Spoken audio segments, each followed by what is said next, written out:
YouTube channel Khimji કાચરિયાના માધ્યમ દ્વારા સત્સંગ સાંભળનારા સર્વ ભાવિક ભક્તજનોના હૃદયમાં બિરાજમાન પરમાત્માને મારા પ્રણામ।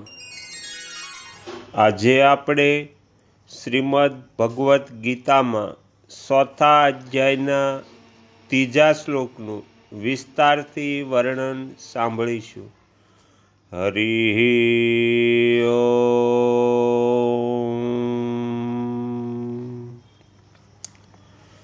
4થા અધ્યાયના 3જા શ્લોકનો અનુવાદ છે, તું મારો ભક્ત અને પ્રિય સખા છે, એટલા માટે એ જ આ પુરાતન યોગ આજે મેં તને કહ્યો છે, કેમ કે આ મહાન ઉત્તમ રહસ્ય છે।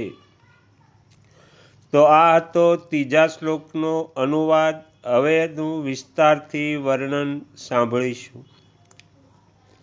અર્જુન ભગવાનને પોતાના પ્રિય સખા પહેલેથી જ માનતા હતા, પરંતુ ભક્ત હાલમાં થયા છે।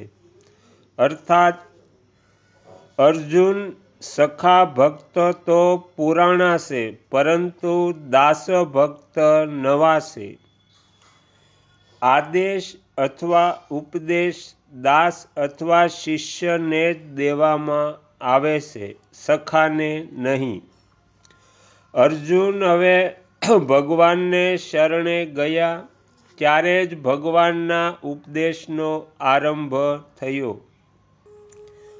જે વાત સખાને પણ નથી કહી જતી, તે વાત પણ શરણાગત શિષ્યની સાથે પ્રગટ કરી દેવાઈ જાય છે। અર્જુન ભગવાનને કહે છે કે હું આપનો શિષ્ય છું, એટલા માટે આપના શરણે થયેલા મને શિક્ષા આપો। એટલા માટે ભગવાન અર્જુનની સામે પોતાની જાતને પ્રગટ કરી દે છે, રહસ્યને ખોલી દે છે। અર્જુનનો ભગવાન પ્રત્યે ઘણો જ વિશેષ ભાવ હતો, ત્યારે તો તેમણે વૈભવ અને અસ્ત્ર શસ્ત્રોની સુજ્જિત નારાયણી સેનાનો ત્યાગ કરીને નિશસ્ત્ર ભગવાનનો પોતાના સારથીના રૂપમાં સ્વીકાર કર્યો। સાધારણ લોકો ભગવાનની આપેલી વસ્તુઓને તો પોતાની માને છે, જે પોતાની છે જ નહીં, પરંતુ ભગવાનને પોતાના નથી માનતા કે જે વાસ્તવમાં પોતાના છે। તે લોકો વૈભવશાળી ભગવાનને ન દેખીને તેમના વૈભવને જ દેખે છે।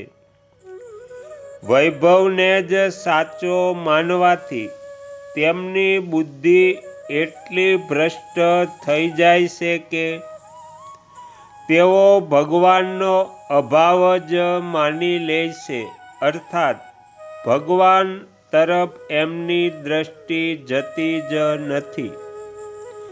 કેટલાક લોકો વૈભવની પ્રાપ્તિ માટે જ ભગવાનનું ભજન કરે છે। ભગવાનને ચાહવાથી તો વૈભવ પણ પાછળ આવે છે, પરંતુ વૈભવને ચાહવાથી ભગવાન નથી આવી શકતા। વૈભવ તો ભક્તના ચરણોમાં પડે છે, પરંતુ સાચા ભક્તો વૈભવની પ્રાપ્તિ માટે ભગવાનનું ભજન નથી કરતા। તેઓ વૈભવને નથી ચાહતા, પરંતુ ભગવાનને જ ચાહે છે। વૈભવને ચાહવાવાળા મનુષ્યો વૈભવના ભક્ત દાસ હોય છે, અને ભગવાનને ચાહવાવાળા મનુષ્યો ભગવાનના ભક્ત હોય છે। અર્જુને વૈભવ એટલે નારાયણી સેનાનો ત્યાગ કરીને કેવળ ભગવાનને અપનાવ્યા તો યુદ્ધ ક્ષેત્રમાં ભીષ્મ, દ્રોણ, યુધિષ્ઠિર વગેરે મહાપુરુષોના રહેવા છતાં પણ ગીતાનો મહાન દિવ્ય ઉપદેશ કેવળ અર્જુનને જ પ્રાપ્ત થયો અને પછી રાજ્ય પણ અર્જુનને મળી ગયું. મેં કર્મયોગને પૂર્ણ રીતે કહી દીધો છે, પરંતુ એ તાત્પર્ય છે કે કંઈ કહ્યું છે તે પૂર્ણ છે. આગળ ભગવાનના જન્મના વિષયમાં અર્જુન દ્વારા કરવામાં આવેલા પ્રશ્નનો ઉત્તર દઈને ભગવાને ફરીથી તે જ કર્મયોગના વર્ણનનો આરંભ કર્યો છે. ભગવાન કહે છે કે સૃષ્ટિના આદિમાં મેં સૂર્યને જે કર્મયોગ કહ્યો હતો તે જ આજે મેં તમને કહ્યો છે. ઘણો સમય વીતી જવાથી તે યોગ અપ્રગટ થઈ ગયો હતો અને હું પણ અપ્રગટ જ હતો. હવે હું અવતાર લઈને પ્રગટ થયો છું અને યોગને પણ ફરીથી પ્રગટ કર્યો છે. આથી અનાદિકાળથી જે કર્મયોગ મનુષ્યને કર્મબંધનથી મુક્ત કરતો આવી રહ્યો છે તે આજે પણ તેમને કર્મબંધનથી મુક્ત કરી દેશે. જે રીતે 18મા અધ્યાયના 66મા શ્લોકમાં ભગવાને અર્જુન સમક્ષ સર્વમ ગુહતમ વાત પ્રગટ કરી કે તું મારા શરણમાં આવી જા, હું તને સઘળા પાપોથી મુક્ત કરી દઈશ. તે જ રીતે અહીં ઉત્તમ રહસ્ય પ્રગટ કરે છે કે મેં જ સૃષ્ટિના આદિમાં સૂર્યને ઉપદેશ દીધો હતો અને તે જ હું આજે તને ઉપદેશ દઈ રહ્યો છું. ભગવાન અર્જુનને જાણે એમ કહે છે કે તારો સારથી બનીને તારી આજ્ઞાનું પાલન કરવાવાળો થઈને પણ હું આજે તને તે જ ઉપદેશ દઈ રહ્યો છું જે ઉપદેશ મેં સૃષ્ટિની આદિમાં સૂર્યને દીધો હતો. હું સાક્ષાત તેજ છું અને અત્યારે અવતાર લઈને ગુપ્ત રીતે પ્રગટ થયો છું.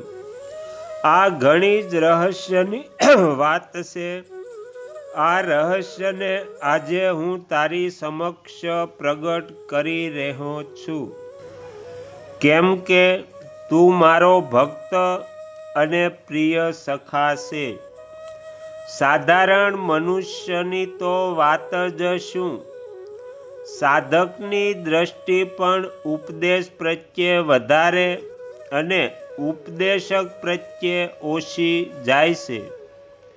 આ પ્રસંગને વાંચવા સાંભળવાથી ઉપદષ્ટિ યોગ પર તો દ્રષ્ટિ જાય છે, પરંતુ ઉપદ્રષ્ટા ભગવાન શ્રી કૃષ્ણ જ આદિ નારાયણ છે એ ઉપર બહુધા દ્રષ્ટિ નથી જતી.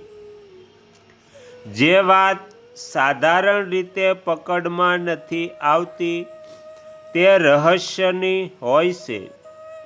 ભગવાન અહીં રહસ્યમ પદ વડે પોતાનો પરિચય દે છે, જેનું તાત્પર્ય એ છે કે સાધકની દ્રષ્ટિ સર્વથા ભગવાનની તરફ જ રહેવી જોઈએ. પોતાની જાતને આદિ ઉપદ્રષ્ટા કહીને ભગવાન જાણે પોતાને જીવ માત્રના ગુરુ પ્રગટ કરે છે. નાટક ભજવતી વખતે મનુષ્ય જનતાની સામે પોતાના અસલી સ્વરૂપને પ્રગટ નથી કરતો, પરંતુ કોઈ અંગત માણસ સમક્ષ પોતાને પ્રગટ કરી દે છે. એવી જ રીતે મનુષ્ય અવતારના સમયે પણ ભગવાન અર્જુનની સમક્ષ પોતાનો ઈશ્વર ભાવ પ્રગટ કરી દે છે.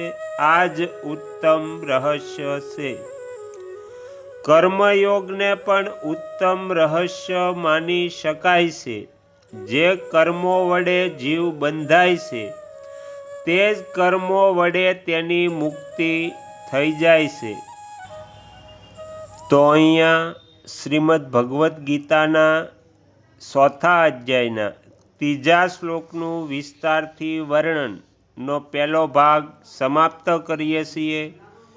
હવે બાકી રહેલું વર્ણન બીજા ભાગમાં આપણે સાંભળીશું. તમે તમારો કિંમતી સમય આપીને એકાગ્ર ચિત્તે આ શ્રીમદ ભગવદ્ ગીતાનો પાઠ સાંભળ્યો એ બદલ હું આપ સૌનો ખૂબ ખૂબ આભાર વ્યક્ત કરું છું. અને તમને જો આ અધ્યાય ગમ્યો હોય તો બીજા 5 લોકોને સંભળાવજો. શ્રી સદ્ગુરુ દેવની જય. આગળના વિડીયો જોવા માટે આ ચેનલને સબસ્ક્રાઈબ કરો અને જો આ વિડીયો પસંદ આવ્યો હોય તો લાઈક કરો.